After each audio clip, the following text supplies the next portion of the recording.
So Ramadan is a month of fasting for Muslims. But what if you're not Muslim and you live in a Muslim country? Do you have to fast? No, you don't believe in the religion. Why would you fast? However, not eating is almost mandatory in some of these cultures. In fact, if you're caught eating, you can face severe repercussions. I have a clip of a man who is doing a social media experiment of pretending to eat in Ramadan to see how people react. This video, I believe, was recorded in Morocco, maybe Algeria, and you're going to see just how people reacted to him when he was drinking in front of them in Ramadan. And I also have another clip from Zanzibar, Africa, of a man who was being punished for eating in Ramadan. Let's get to it and let's watch this. What up, y'all? It's your boy Dulla Mulla, man. You already know. I hope you guys have a blessed month. كيف انتو؟ كيف حالكم? Good, very good. Last year I did a prank, breaking my fast, a Ramadan prank. I'm about to go to people and do the same thing. You know, this bottle's empty. What we're going to see now is how people reacted. Now, keep in mind, you would think Ramadan fasting, it's a private act of worship between the individual and God. I mean, that's what the Hadith says. It's not fasting. Fasting is not optional in the sense that every Muslim has to do it. However, certain Muslims do have excuses, right? One, let's say they're not Muslim. That's a big excuse. Two, if the woman, they might be menstruating, they don't have to fast, but they have to make it up later, of course. Three, they might have diabetes, or four, some other sickness. So you would think, well, let's make excuses. You know, these people might have a reason for eating in Ramadan. However, what you're going to see is the exact opposite. Aggressive reactions to not fasting in Ramadan. Let's take a look and let's see how they react. تعال تعال تعال تعال لا والله ما دراني انا لا اعرف في الشوكولاته ولا بيت اقول لك هذا ولا هذا ما ادري. هذا انت تشرب الحين ولا ايش تسوي؟ ها ايش تشرب؟ تسوي صلح. ايش طلع بهذا؟ ايش طلع بهذا؟ ما عليك ايش طلع بهذا؟ صلى على النبي. انت يا اما ساحر ولا نصاب ولا مشلح. ما مشلح. واحده منه. اين احسن؟ والله انا رايي هذا العصير. اين عصير؟ هذا العصير اللي هنا. اين؟ هذا. ما بتفعل. ايش فيك؟ ما بتفعل رمضان. ما عليك من رمضان، ما عليك، ما حد بيشوف. خلينا نشتري عصير ونمشي يا اخي، ناري معك. رمضان يا بني اتق الله، ما هو الذي ما حد بيشوف. اصبر شلك من هذاك توكل. اختار لي واحد، هذا ولا هذاك؟ هاي بنقول لك رمضان اتق الله. اهدى يا اخي، ايش فيك يا اخي؟ خليني افطر يا اخي. مالك اهدى. نقول لك رمضان توكل. افطر ناري معك. شرب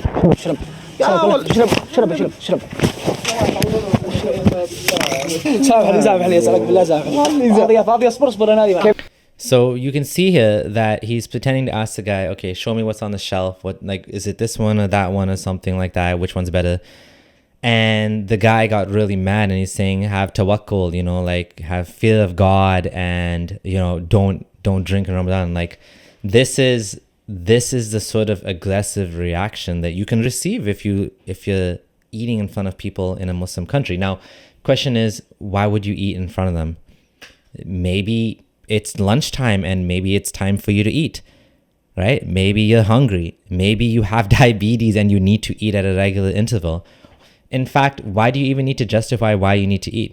You can eat if you want to eat. It's your life, right? But this religion, it like pushes itself onto people. Willingly or not willingly, this is what happens. This is why when you live in a non-Muslim country, you're often much better off than living in a Muslim country in terms of having to be forced into doing these things. صح انا داري بس وش الواحد يصلح يا اخي. خلونا نفطر يا اخي. انا من رايي نشوف انت الحين قد اديت المعصيه والذنب والله سبحانه. لا اسمع لا طيب ايش اذا تشي تفطر حاجه افطر يعني مكان بعيد تمام. استر نفسك اذا سمحت. يدخل مكان لا تمام. لا اسمع ما لكم دخل. انا عاطش ولا انت عادي يصير مكان لا اسمع يا اخي. ارجعك. لا فلتني فلتني. He's literally fighting him off to keep his empty can of Coke, but they don't know it's empty. But this is like crazy. This is nuts. seeing this makes you grateful that we live in a secular society where, you know, people can't do stuff like this. This is like literally harassment. The other guy was like physically shoving him and pushing him. Now, this is not the end of it, and this is not the only example. This is a telling example, but I have another example from Twitter which I want to show you. So this is a clip of a man getting beaten up for eating during Ramadan in Zanzibar, Tanzania. You can hear in the clip they mention Ramadan, right? I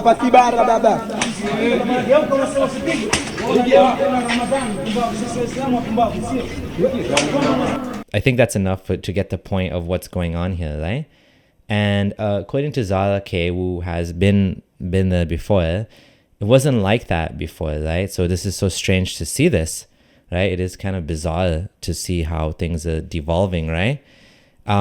So the point that we need to remember is that we constantly need to continue this fight against creeping, you know, fundamentalism. This creeping fundamentalism that it's all over the world. It just continues to spread, and the entitlement, we have to fight it, right? This is why secularism is so important, so you don't end up with situations like this. We don't want this to be the case. I don't want to live in a world where you are completely forced to, you know, do something against your will just because the dominant religion has this mandatory month of fasting. Fasting would have been much better if it was optional, and it would have been much better if you were allowed to drink water. But if you're unlucky enough to live in a Muslim country where fasting is mandatory, and you're just going to have to eat in secret or hide, unless or until secularism and people respect difference of religion, difference of belief. Nobody should have to be forced to fast just because someone else's religion says you have to fast. And you don't have to eat in front of other people necessarily just to make them mad or something. But I mean, that's the way of life, living as a Muslim in a non-Muslim country. You literally have people, including Muslims, that work at restaurants here in Canada and obviously the rest of the West, where they're smelling food all day. I mean, it's not fun, but they do it. And you know what? Like, that's how life is. Like, if you want to fast, you're doing it for yourself, for your God.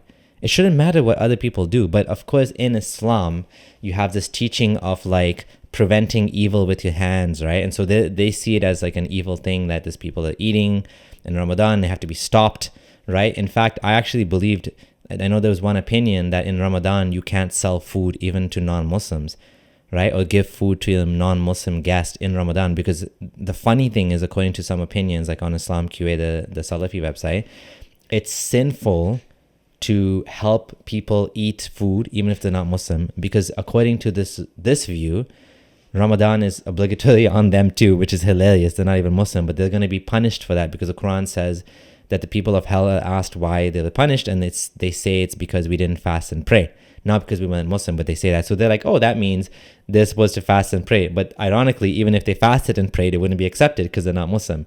So it's kind of like a stupid catch-22 where they're going to be punished for not fasting, but the fast wouldn't be accepted anyways because they're not Muslim. So why can't you feed them? I mean, it's so ridiculous, but this is Islamic law for you, right? So thanks for watching.